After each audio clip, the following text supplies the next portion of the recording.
Hey everybody, we're going to go ahead and look at climate control packet number 4. This is your daily grammar practice. So the first thing they want you to do is identify the parts of speech. So the first thing that you need to do is identify the nouns. So let's think. What is a noun? Great. A noun is a person, place, or thing. So how many nouns can you name in 10 seconds? Ready? Go. Okay, I have a puppy, a cat, coffee, let me look around this room, a backpack, stapler, LaCroix sparkling water, tissues, coffee mug, there's lots of papers here, my laptop, and a laptop has keys, and I'm definitely over time now, so hopefully you got more nouns than I did. Okay, so what are the nouns in this sentence? You got it. Sarah, novel, mockingbird, and class. Or I would also accept Sarah, novel, To Kill a Mockingbird, and class. I'd accept To Kill a Mockingbird because it's the title of the book. It's a thing. That's why I'd accept it. Okay, let's go ahead and talk about verbs now.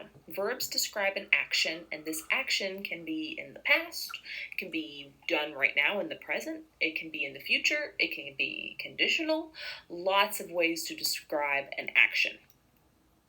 So I want you to pause right now and see if you can find the verb.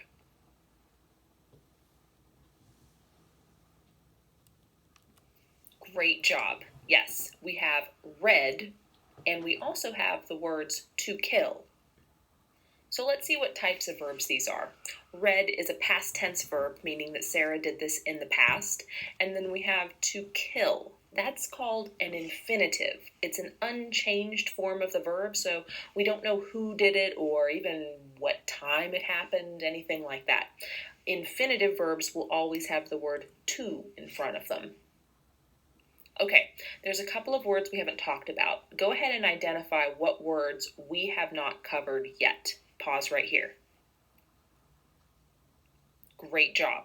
We have the words the, a, in, her, and English. Let's look at articles first. So articles are like those clingy chaperones. They cannot leave a noun alone. If a noun isn't with an adjective, they have to tag along and make sure that noun is doing what it is supposed to be doing. So an article is going to give number and type of the noun. So I want you to look for where are the articles in this sentence. So again, an article cannot leave a noun alone.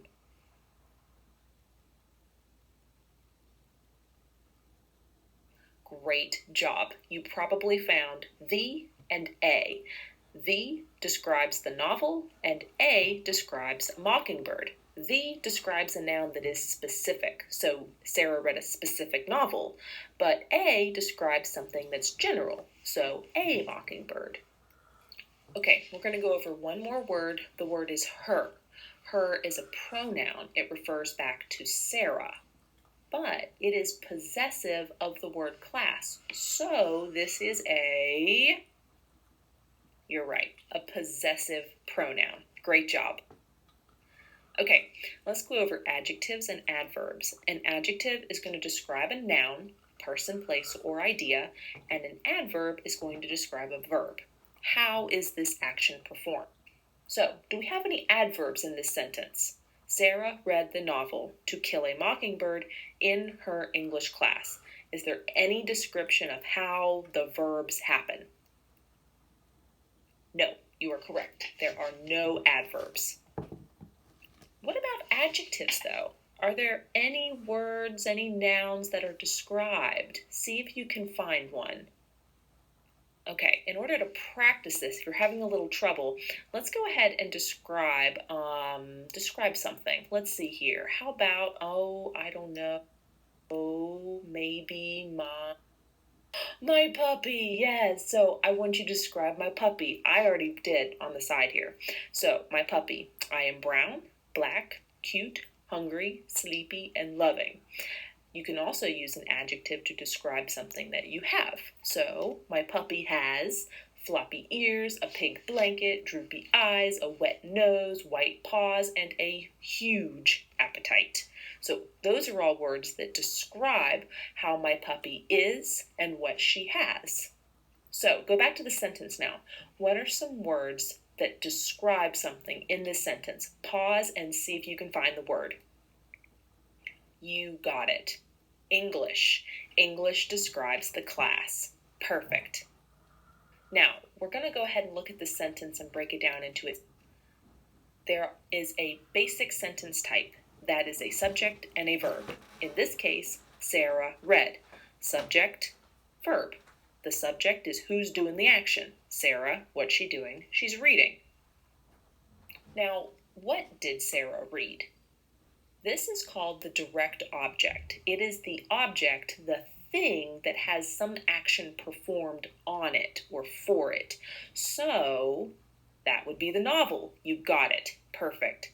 The novel was read. So it is the direct object. It is the object of Sarah's action, reading. Okay, let's go over appositive phrases. So an appositive phrase is going to rename a noun. It is usually back to back, noun to noun. So example, my dog, a Basset mix, woke up the entire neighborhood with her barking. Where is the appositive? The Basset mix. Why? Because it renames the dog. So see if you can find the appositive phrase in this sentence. Go ahead and pause this, see if you can find it. Yeah, see? Not so bad. Sarah read the novel To Kill a Mockingbird in her English class. The title of the novel renames what she read. So let's go over one thing. Prepositional phrases. It's going to add additional meaning to the sentence. It's not necessary. It's kind of like a little sprinkles on the top. Usually it describes a direction. So where did Sarah read the novel? Yes, de in English class. So what's the prepositional phrase? See if you can identify it. Pause here. Perfect. In her English class. It describes where she read the book. Okay, let's go over sentence types. So we have a clause, and there's two types of clauses we can have, a dependent or an independent clause. Either type must have a subject and a verb. So here's our four types of sentences. We got a simple sentence, my dog barked. A compound sentence, my dog barked and I yelled. We have two complete sentences joined by the word and. Next is a complex sentence. So here in green, we have a dependent clause. Although I yelled, our subject is I, yelled is the verb, but because we have that word although, it can't stand by itself. It's got to go with a complete sentence. And the complete sentence here is, my dog barked. Perfect. Now, we could also have a compound complex sentence. My dog barked and I yelled when the mail carrier arrived. Where's our complete sentence, our independent clause? There's two of them in this one. Yes, my dog barked, I yelled. Now, where's our dependent clause? Great, it is in green right there. When the mail carrier arrived. The mail carrier arrived, that is a subject and a verb. Then we have the word when, which makes it a dependent clause because it can't stand by itself. So, what kind of sentence is this? Take your guess. Pause here. Right. One subject, one action. It is a simple sentence.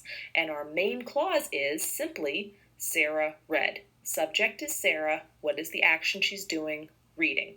You got it. Finally, the type of sentence. We've got four types. A simple declarative sentence is just going to be a simple sentence that tells you a piece of information, or it's a command. Maybe like when you're telling your little brother or sister to go do something, you are like, go clean up your room. That is an imperative sentence. Or a question, maybe, I don't understand any of this. Where am I supposed to look up the grammar or practice stuff?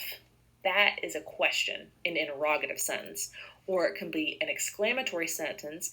Hooray! School is canceled for 2 weeks. That's an exclamatory sentence. Maybe you have a strong emotion behind it. So, what type of sentence is the one that we're working on? Take a pause and take a guess. Great. Yes, it is a simple declarative sentence. You got it. Finally, we're at the punctuation stage. Let's go ahead and punctuate this sentence. Sarah read the novel To Kill a Mockingbird in her class. Go ahead, try this one on your own. Pause here, wait for the answer key. All right, here we go. We're going to capitalize Sarah because it is yes, it's a name. Names are always capitalized, but it's also the start of a sentence. So the start of a sentence always needs a capital letter. Now, we have our appositive phrase, to kill a mockingbird. That is always going to be in commas. So put commas around that. Now, we have to capitalize to, kill, and mockingbird. Those are the most important words in the title. Give those capital letters. All right, and then because I typed this out, I put it in italics. If you're handwriting this, go ahead and underline to kill a mockingbird. Finally, we have the words English and class. So English needs capitalized because it is a proper adjective. Good job. And then we have the word class, and because it's the last word of a sentence, it gets a period after it. See? Got this. No problem. All right, guys, great job. Make sure you go ahead and turn in your work. You can turn it in online, or you can drop it off in the tubs in front of the school. Please let me know if you have any questions. Have a great